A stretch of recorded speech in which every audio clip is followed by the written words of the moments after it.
Hello. As I was watching an anime called Castlevania, I saw a villain holding a triangle notebook, and I was like, wait, what? But mostly, why? It took me a minute to get that if the triangle is, in fact, half a page, then the notebook requires half the space. And it has a damn interesting shape. Turns out, triangle notebooks are really a thing. So yeah, now I want one. Its cover will be made of brown leather, and I'd like to embroider it a little, which I've never done. I plan to use some gold thread to draw a pattern. Orange and blue go well with brown too, and they enhance each other, which is great. The simple triangle shape is not very inspiring to me, so I curved those lines to make it look more like the pillow of my logo. To challenge myself, I won't cut those curves. Instead, I'll fold the leather on itself with a curvature. So I'll need to sew all around the triangle. I searched online for a floral pattern and found that a lotus flower would fit really nicely in this space, but it's too simple and too common. So I extended the lines like that. Now, of course, it doesn't make sense, but who cares? Not me. To balance the empty spaces, I drew more stems, and to end them, I added some flowers. Now I can feel the petals of the lotus. To find where to make the pre-holes for the sewing, I replaced the lines of the drawing by dotted lines.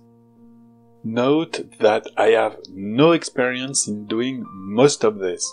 I'm just guessing what could work.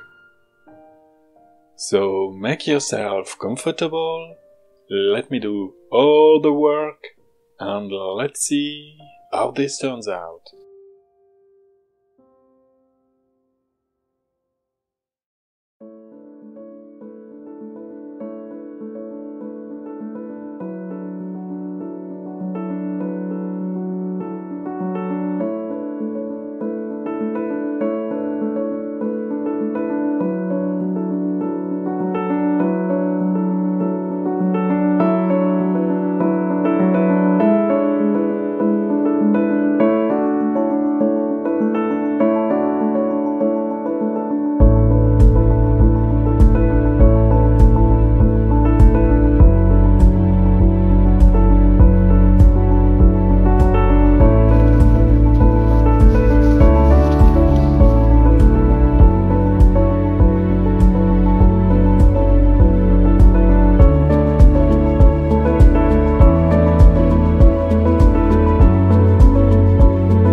you.